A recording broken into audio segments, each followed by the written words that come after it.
biar dapat, karena ini kenangan saya sama Mbak Ahmad Siddiq. Saya masih ingat betul beliau ngisi hallnya Mbak Abdullah bin Umar, berarti abahnya Pak Hamid, karena mbah saya itu Fatimah binti Khalid bin Umar, kalau Mbak Hamid itu Hamid bin Abdullah bin Umar.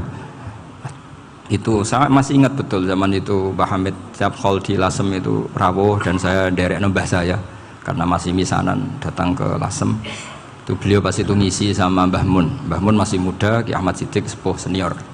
Itu beliau cerita bahwa dulu ketika Indonesia dijajah Jepang itu para kiai mimpi dibacakan ayat ghulibatir rum fi adnal ardi wa hum min ba'di ghalabihim salim. Terus ada kiai yang tanya, takwilannya gimana? Ya nanti Jepang pulang bukan karena kita yang mengalahkan, tapi Jepang ada yang mengalahkan sendiri meskipun tidak kita. Kayak dulu Faris tidak dikalahkan Islam tapi dikalahkan Romawi, tapi yang senang umat Islam. Wa yauma idzi yafrahul mu'min. Itu luar biasa ulama-ulama kita. Delalah kejadiannya Indonesia seperti itu. Yaitu kita tidak mengalahkan Jepang, tapi Jepang pulang sendiri karena dikalahkan apa? Sekutu. Ya ini saya baca. Ini tidak usah dicek bacanya bener apa enggak, sudah aman apa? Aman. Karena kalau saya salah itu ya sengaja. Artinya ya sengaja saja. Ya biasa maksudnya. Saya kemarin ngisi di Pondok Peloso, di Pondok Al Munawir Jogja. Salah itu ada dua, ada salah memang benar-benar salah, itu nggak apa-apa, bisa dimakfu, karena mesti sangke wong goblok salah yang terus itu. Ada salah bawaan ilmu, itu repot tuh dadan ini. Karena misalnya kita yang biasa belajar qiraah asabah wayah sibuhu, mesti diulang lagi wayah sabuhu. Karena qiraahnya Imam Asim itu hasibah yah sabu bifathis sin. Sementara kita kalau ngaji kitab kulino yah sibu. Sehingga kita yang biasa belajar sabah itu kalau baca kitab itu kayak orang bingung. Kadang-kadang yang ngaji juga bingung. Gus Pak mau di bulan pilih, ya tepat-tepatan. Ada yang mengatakan Gus Pak bingung, ada yang mengatakan Gus Pak alim alama, ya tepat-tepatan nasib tadi. Karena memang ya sabah memang seperti itu. Misalnya kufuan itu Imam Asim baca kufuan. Tapi beliau punya murid namanya Syu'bah. Itu kalau baca kuf'an. Makanya kita itu, ini kan khataman Quran ya, jadi saya menyinggung sedikit tentang qiraah sabah. Tadi beliau juga sudah tak kasih kitab saya Hifdzuna li Hadal Mushaf. Sama tak ajari latihan sabah, memang angel ya. Makanya yang nggak bisa itu wong pinter, sudah tahu angel ya nggak usah diteruskan kan. Orang menghindari barang angel itu pinter apa goblok? Pinter. Berarti wong goblok pinter. Saya tuh makanya sama orang goblok tuh respect. Jadi orang alim tuh angel apa gampang? Angel. Menghindari barang angel pinter apa goblok? Loh, orang menghindari barang angel pinter apa goblok? Pinter. Berarti wong goblok pinter. Jadi saya sama orang-orang goblok itu respect. Sudah tahu jadi orang alim angel ya barang angel ya harus dihindari. Makanya saya ini insya Allah umatnya Nabi yang termasuk yang terbaik. Amin. Karena mencintai umatnya Nabi termasuk yang goblok. Waduh. Itu tidak gampang itu. Karena tadi sudah tahu ya. Seperti itu loh orang naik panjat pinang itu yang naik karena ingin hadiah. Yang nonton sudah tahu wah licin kok dinaikin mau keplotok ya. Tapi orang sepakat yang nonton juga pinter karena sudah tahu ribet kok. Tukun yang pasar kena lah apa mana. Sama juga gitu. Ngalim tafsir angel, ngalim fikih angel. Ada karek ngaji ngerekam kan gampang. Itu pinter apa goblok? Pinter. Iya. Makanya kula niku mbok burohno ngono tok. Saya tadi dinasihati Mbak Firjon, muga-muga hati saya selamat. Saya itu meskipun kata orang banyak, muhibbin saya banyak, tapi saya insya Allah tidak riya. Saya itu pakai kitab namanya Tasbidul Fuad, itu karangannya Said Abdul Al-Haddad. Ketika beliau punya muhibbin banyak ditanya, bagaimana ya Habib Anda menjaga hati Anda? Jamnya Said Abdul Al-Haddad itu unik. Innama azzamu Allah. Mereka itu sebenarnya menghormati Allah, cuma butuh sarana, dan itu saya. Jadi saya tahu sampean semua itu mencintai Quran, mencintai sunnah Rasul, mencintai hadis-hadis Rasul. Cuma sampean kan karena nggak paham, terus manfaatkan saya. Jadi sebenarnya saya ini korban. Korban. Jadi saya mau riak gimana? Korban kok mau. Bangganya di mana tuh? Coba sampean misalnya ngaji tafsir, belajar sendiri kan susah. Terkibnya susah, maknanya susah, bahkan beli kitabnya kadang nggak kuat. Loh, untuk jadi alim tafsir itu kan harus beli kitab. Loh, saya sering belajar kitab itu jutaan. tafsir Tobari. Saya pernah beli kitab Fakhrur Razi itu berapa coba? 27 jilid. Karangannya Fakhrur, belum karangannya ulama modern Imam Sya'rawi. Itu berapa jilid? Itu jutaan. Saya kemarin juga dihadiahi kitab Pak Quraish Shihab namanya Faidul Bari fi Syarhil Bukhari. Pak Quraish Shihab yang terkenal. Dia sering diskusi sama saya. Saya ngasih hadiah beliau ngasih hadiah saya. Oh itu harganya nggak kuat. Tidak kuat kadang di Indonesia nggak ada coba. Dan sama orang hebat menghindari kesulitan itu. Nah, kesulitan itu sebab ngaji ikut, kalau nggak paham dirukok rekamannya sudah gitu. Pinter mana sampean sama saya? Pinter sampean kan? Bikin sosis susah, beli aja kok repot kan? Nah, makanya nggak boleh orang bilang, wah itu goblok reso tafsir, itu wong pinter. Makanya nanti kalau saya ketemu Nabi tidak termasuk orang yang mentahkir orang Islam. Kafabil mari isman ayah kira akhahul muslim. Jadi cukup orang itu dosa kalau menyepelekan orang Islam, termasuk darani sampean goblok itu dosa. Caranya nggak darani goblok ya tadi di logika tadi. Alim itu angel, gendari angel itu pintar. Berarti wong bodoh pintar ya sudah gitu. Tapi tetap bodoh. Tapi ini satu cara untuk saya respect gitu.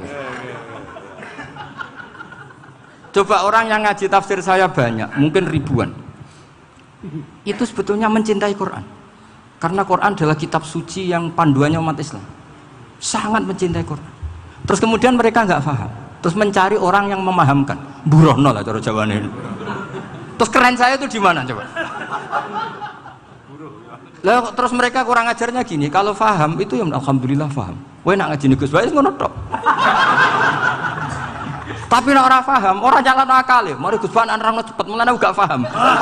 Ora kok nyalano teke sing lelet. Maksud kan masyaallah naudzubillah tenan. Sebetulnya tingkat kurang ajarnya tinggi Gus sebenarnya. Jadi kalau nggak paham itu kadang nggak nyalahno uteke. Kayak mau misalnya, mau mari mikir ra jelas. Padahal misalnya jelas ora mesti paham berdoa. Paham ya? Jadi kata Sayyid Abdul Haddad, innama azzamu Allah. Sebenarnya mereka itu sangat menghormati Allah. Makanya kita nggak perlu mengatakan wasilah itu kafir, nggak akan. Karena orang tawasul sama Rasulullah itu ingin dapat ridhonya Allah lewat orang yang dicintai Allah. Kita mencintai wali sebenarnya, wah itu kekasih Allah. Kita mencintai itu karena mencintai Allah. Sama seperti gini, kamu mencintai kangkung apa enggak? Sebenarnya sama sekali enggak. Tapi kamu ingin sehat, ada asupan gizi. Kamu ingin tubuh kamu sehat, butuh asupan gizi. Kemudian kamu makan kangkung. Apa terus kamu cinta kangkung kan enggak? Cinta kesehatan kamu sama. Orang yang mencintai saya sebenarnya ingin kepuasan rohani. Saya kan termasuk kiai yang torekonya gampang. Ini swarga kan akhirnya penggemarnya banyak. Coba kalau kamu ini neraka. Wah, jadi sebetulnya Anda mencintai kepuasan Anda sendiri. Nah, saya ini korban. Makanya untuk masuk surga cepat saya, korban itu cepat. Da'watul mazlum la turaddu kan gitu. Laisa bainahu wa bainallah hijab. Jadi saya kalau dongo langsung seret langit. Karena mazlum. Saya sinau tafsir itu, Pak, sampean bayangkan ada tafsir itu sudah 27 jilid. Sengarang Fakhrur Razi itu bulatnya bukan main. Karena dia ahli filsafat. Bulatnya Masya Allah. Sudah gitu sinau Jalalain kadang dikomen oleh Sawi. Sudah kita percaya Jalalain boleh dibully Sawi. Percaya Sawi dikandani, oh itu Maliki Rasafi. Oh ribet. Sudah gitu sinau Qurtubi, sinau tafsir Tobari itu susahnya. Belinya susah, belajarnya susah. Padahal saya punya keluarga, punya istri, punya anak. Bayangkan kalau istri saya rewel kayak istri sampean. Wah itu, tapi alhamdulillah enggak. Sama sekali enggak. Allah sudah milihkan, wah ini bahaya kalau punya istri rewel. Imam Sibawai itu kitabnya banyak, tapi yang terbukukan hanya kitab Sibawai. Karena beliau kalau sudah belajar lupa istri. Hanya pas beliau di pasar, kitabnya dibakar semua sama istrinya. Karena dianggap saingannya. Ternyata yang dicerai tidak kitabnya, malah istrinya. Itu Imam siapa? Sibawai. Tapi alhamdulillah kitab saya nggak terbakar, aman. Saya teruskan ya. Jadi untuk menjaga riya dilatih innama azzamu Allah. Sebenarnya mereka itu menghormati Allah. Sehingga wasail-wasail itu sebenarnya nggak pernah jadi subjek pelaku utama, tetap Allah. Sebab itu kata Sayyid Muhammad, kamu kok mengatakan wasilah itu kafir itu gimana? Ketika innallaha qad ba'atsa lakum taluta malika. Tolut itu ya manusia. PD-nya itu apa? Inna ayata mulkihi ayyatiyakumut tabut fihi sakinatum min rabbikum wa baqiyatum mimma taraka alu Musa wa alu Haruna tahmiluhul malaikah. Jadi beliau PD itu kalau bawa sunduk semacam peti sakti, sing di situ ada baqiyatum mimma taraka alu Musa wa alu Haruna tahmiluhul malaikah.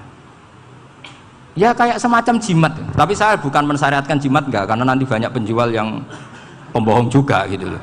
Cuma cerita, kamu tidak usah mengatakan kafir. Dulu Tolut PD-nya kalau bawa sunduk semacam peti kesaktian yang di situ ada baqiyatum mimma taraka alu Musa wa alu Haruna tahmiluhul malaika. Sehingga Khalid bin Walid meskipun beliau sahabat dan menyaksikan wajah Rasulullah SAW, itu bawa sya'aratun min sya'aratihi Rasulullah SAW, bawa rambutnya Nabi. Perang kemana-mana itu diletakkan di pecinya. Nanti sama tanya lagi, masa pakai peci Khalid bin Walid ini? Wah panjang, sampai itu repot. Sampai tak warai ngaji usul fikih. Usul fikih itu kalau ngaji itu ada istilah tangkihul manat. Ini mestinya wilayah yang kita bisa berdebat sama Mbah Firjon. Dulu itu musuh saya karena saya makili Anwar, beliau makili Peloso. Tapi tahu-tahu kalah tua terus saya mengundurkan diri. Di fikih itu ada istilah, ada tangkihul manat, ada tahqiqul manat, ada tangkihul manat. Tangkih itu kira-kira gini, lafadz hadis itu dibuang sekian untuk tahu bahwa itu madarul hukmi. Misalnya gini, tak beri contoh paling gampang. Saman harus paham, kalau nggak paham nggak pinter-pinter. Ja'a a'rabiyun ila Rasulillah sallallahu alaihi wasallam. Ya karena ini menghormati Mbah Ahmad Siddiq, beliau orang alim, jadi ngaji ini tetap ada suasana alim. Ya harus ada suasana alim, nggak perlu jadi orang alim tadi susah. Sudah ngindari susah itu pintar, sudah itu aja. Jadi orang alim susah, ngindari barang susah pintar. Berarti orang tidak alim pintar. Nah, meskipun tetap sudah kita itu pegangi sampai mati nanti. Loh, jadi orang alim itu repot. Itu kata Imam Ghazali, kalau orang alim kalau mau masuk surga itu sama Allah nggak boleh. Kif, kamu nggak boleh langsung masuk surga. Coba cari umat kamu, syafaati dulu. Nah, saya takut nyari sampean nggak bisa kembali. Saya tidak punya rencana itu. Pokoknya mau masuk. Boleh sampean kuaduan, aduan balik raroh dewi, wah repot nanti saya. Berat jadi orang alim itu berat. Ya saya teruskan ya. Ada tangkihul manat. Ja'a a'rabiyun ila Rasulillah sallallahu alaihi wasallam. Faqala ahlaktu wa ma ahlakaka qal waqa'tu imraati fi nahari Ramadan. Ya dan kita, saya ini rusak ya Rasulullah. Kenapa? Karena saya menjima istri saya fi nahari Ramadan. Terus kata Nabi, kamu harus bayar kafarah. Napa Nabi kafarah? Puasa 2 bulan. Wong baru 1 hari aja terjadi gitu kok disuruh puasa 2 bulan. Ya tidak kuat ya Rasulullah. Baru berapa hari saya puasa aja kecelakaan seperti itu. Apalagi kalau sampai 2 bulan. Tidak ya Rasulullah. Ya sudah kalau gitu kamu apa? Pertama ngasih makan apa? Itku rokobah kan, pertama merdekakan budak. Tapi kan sekarang nggak ada budak makanya. Terus sekarang langsung puasa. Wah ini nggak bisa semua. Ya sudah ngasih makan orang 60. Kasihkan siapa ya Rasul? Ya orang fakir. Saya ini paling fakir. Di kampung saya ini orang paling fakir. Jadi mulai dulu orang fakir itu hubungan suami istri itu paling lancar. Mulai dulu. Makanya orang fakir itu anaknya banyak. Karena hiburannya hanya itu. Wong Ramadan aja. Coba mau ke ATM nggak punya uang, mau antri di bank nggak punya, mau apa coba? Itu mulai dulu. Ini sanatnya mutasil. Wah, akhirnya sudah sanksinya kan tadi ya itqu raqabah atau puasa 2 bulan berturut-turut atau ngasih makan 60 orang miskin. Lalu kata ahli usul fikih, kata a'rabi dibuang, nggak menjadi catatan hukum. Orang kota pun kalau melakukan itu juga kena sanksi yang sama. Imro'atau juga dibuang. Andai kan itu dilakukan untuk amatnya juga ketentuannya sama. Nah sekarang perdebatan antara Imam Syafi'i dan Imam Malik begini. Sekarang pertanyaan gini, jima istri itu hukumnya boleh apa haram? Boleh kan? Lalu kalau ada orang tanpa udzur kemudian makan siang-siang, cara Imam Malik hukumnya sama, harus kena sanksi yang sama. Karena sama-sama hadku hurmati Ramadan bi ghairi udzrin syar'iyyin. Sama-sama merusak hukum Ramadan tanpa udzur syar'. Lu jima itu tidak zina. Kan hukumnya jaiz. Nah, sekarang makan hukumnya jaiz, harusnya juga kena ketentuan yang sama. Cara pikirannya Imam Malik.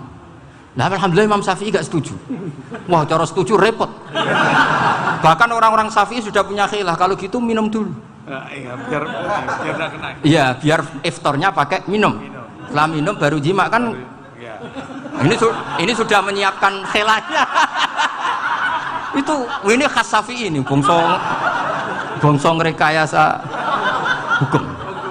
Nanti bisa belajar jauh cara ngakali hukum. Makanya guyonan yang masyhur Gus Dur itu gitu. Ada seorang kiai atau Gus lah, ya punya salah, namanya manusia kan punya salah, entah cangkruk entah apa, pokoknya punya salah. Ada wartawan yang ngiranya semua kiai itu orang suci, sehingga tanya sama Gus Dur, Gus itu ada kiai kok, ya pokoknya salah lah. Tapi jangan bayangkan dosa besar, enggak, kecil-kecil aja. Itu gimana itu? Padahal kiai kan orang suci. Jawabnya Gus Dur lucu. Ya justru yang boleh salah itu para kiai. Kalau kamu nggak boleh. Loh, kok bisa Gus? Karena mereka tahu caranya tobat. Repot. Kalau kamu nggak tahu caranya, sama pelanggaran hukum itu ya harus pakar-pakar hukum. Itu yang tahu caranya rekayasa. Kalau kamu ya kena pasal kan ya. Jadi kamu jangan niru saya ini punya sekian cara untuk nah, itu namanya khilah. Makanya kata Sayyid Muhammad, kamu tidak usah anti khilah, karena Abu Hanifah itu membolehkan khilah, kitabul khiyal. Yang penting kamu soleh dulu, setelah soleh nanti Allah maklumi. Soleh dulu, syaratnya soleh dulu. Kalau tidak soleh jangan. Contohnya gini, ada orang mau puasa lemes sekali, mau makan, gampang. Kalau langsung makan kan kayak hadku hormati Ramadan biwiri udrin sarian. Aku langsung mau jembera sowan Mbah Firjon. Sudah status saya apa? Musafir. Ya sudah, berangkat aja sampai Tuban makan. Nanti kalau nggak jadi ya nggak apa-apa sudah. Kan mulai pergi sudah musafir. Saya tidak tahu nanti malaikat tertarik gebuki nggak tahu. Tapi itu ada khilahnya, asal soleh. Karena kata Sayyid Muhammad dan semua kitab mengatakan itu.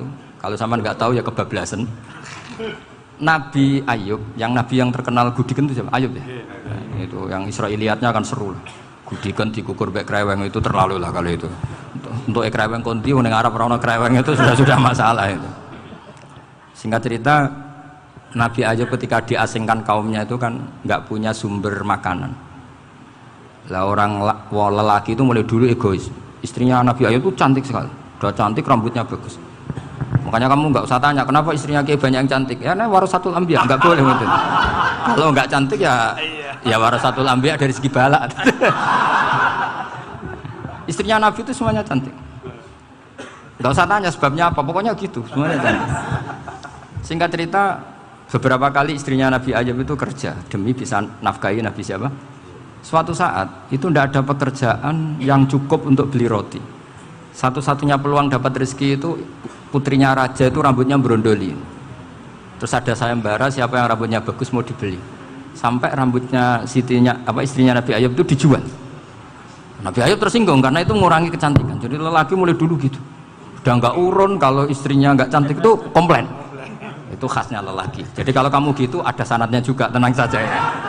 Komplain ya pegawaian itu.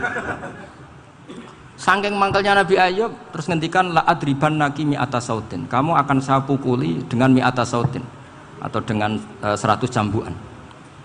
Atau mi'ata dikhtin atau mi'ata apalah sesuai konteks zaman itu. Engko namanya pecut tuku konti kok ribet lagi. Singkat cerita akhirnya ketahuan bahwa istrinya menjual itu demi Nabi Ayub. Allah nggak ridho kalau kekasihnya yaitu istrinya Nabi Ayub wis perjuangan kayak gitu malah kena hukuman.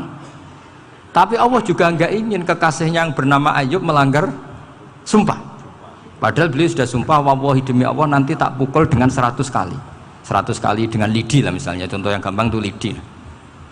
Akhirnya sama Allah dikasih satu solusi. Wa khud biyadika dikhtan fadrib bihi wala tahnas. Ya sudah, lidi itu ikat jumlahnya 100. Terus pukul sekali saja, anggap saja sudah 100. Iku pangeran sing wari ngakali ngono iku pangeran. Tapi syaratnya soleh, syaratnya soleh. Jadi kalau kamu anti khilaf berarti anti ajarannya Allah di ayat itu. Wa khud biyadika dikhtan fadrib bihi wala tahnas. Itu dulu ada, ini cerita di Ithaf. Ini cerita terakhir, ini sudah, sama jangan tambah sudah. Terus pengumuman tadi yang nggak pernah sepuh ngutang saya itu haram tadi. Karena tadi saya punya kewajiban di rumah yang bisa menggugurkan kewajiban yang lebih besar. Lebih besar itu ya tadi bisa pernah guru, pernah sepuh. Yang jelas gak umur. Umur sampean menangkap itu. Tua-tua serepot itu. Ada raja itu ganteng kaya, senengannya nikah perawan cantik. Oh, itu semua kampung mesti kenal. Mungkin digilir atau gimana pokoknya. Suatu saat ada pemuda suka sama perempuan yang di kampungnya, cantik sekali. Kemudian pemuda ini ternyata pekerja di kerajaan itu. Tiap hari ditanya, wah itu yang di kamu yang cantik siapa? Mau saya nikahin gini. Wah bahaya ini saingannya raja. Jadi yang dibidik pemuda tadi itu saingannya. Si raja ini orang yang namanya raja kan gengsinya tinggi. Kaifatang kihuha wa qad ra'aitu qad qabbalaha rajulun. Kok mbok nikah piye? Saya itu pernah melihat dicium lelaki. Wah gak mau. Gak gelem kadung ditambung lan waqat qabbalaha rajulun. Saya pernah melihat sendiri qabbalaha rajulun, dicium oleh lelaki. Wah sudah gak minat raja langsung gak keren. Suatu saat pemuda tadi nikahi perempuan itu. Rajanya marah-marah, kamu lelaki gak punya harga diri gini. Gak punya selera, gak punya harga diri, sudah pernah dicium orang kok tetap dinikah. Terus bilang ke raja, ta'rif manir rajul, lelaki itu siapa? Abuha. Kamu tahu lelaki itu siapa? Sopo? Abuha. Bapaknya. Saya kan hanya bilang rajulun. Pernah dicium lelaki. Lah pikirannya raja itu lelaki kue-kue ngene iki. Tapi butuhnya canom mau rojo ben gak sido itu aja tuh. Baru kayak digulirkan gitu waqat qabbalah rajulun. Wah enggak mau. Setelah itu suatu saat pegawainya tadi nikahi perempuan. Kamu gak punya harga diri gini. Kamu tahu mandir rajul apa abuha. Wah nak ngono aku gak apa-apa. Lah monggo sakniki wis bojo kula. Ora trimo wis diambung wis macam-macam. Lah itu namanya khilah. Apa? Khilah. Kalau di Balawa disebut tauriyah atau apalah. Tapi saya tidak ngajari sampean seperti itu. Sudah pinter sebelum saya ajarin. Bangsa ngakali kan sudah pinter. Ya ini terakhir tak baca Arabnya saja nanti. Bismillahirrahmanirrahim. Biar dapat barokahnya Syekh Nawawi juga barokahnya guru-guru. Bismillahirrahmanirrahim. Wasababu nuzuli hadil ayati annahu kana baina farisa war rumi qitalun wa kana al musyrikuna yawadduna antaghliba farisu ar-ruma li anna farisa kanu majusiyan ummiyin wal muslimuna yawadduna ghalabatar rum ala faris liqaunihim ahla kitabin. Jadi zaman dulu orang Islam lebih senang kalau yang menang itu orang Nasrani. Kalau bandingannya ateis. Karena bagaimanapun percaya kekuatan langit. Sementara orang ateis sama sekali tidak percaya kekuatan. Apapun bedanya kita dengan Nasrani itu ada kesamaan, yaitu percaya adanya kekuatan langit. Sehingga ketika orang Romawi kalah itu orang Islam ikut susah. Paham ya? Makanya ini tak baca biar sampean enggak macam-macam pikirannya. Fab'atha Kisra saat terusnya ya pokoknya seperti itu. Akhirnya Rasulullah SAW berdoa lebih seneng yang menang itu Rom karena ahli kitab. Artinya apa? Kemenangan ahli kitab adalah kemenangan makhluk atau hamba Allah yang mentautkan kekuatan kita di bumi dengan kekuatan langit. Makanya saya berharap selain kita ikhtiar medis, kita harus memperbanyak istighfar. Bagaimanapun semua itu dari Allah Subhanahu wa Ta'ala. Kita menghormati negara dengan ikhtiarnya, tapi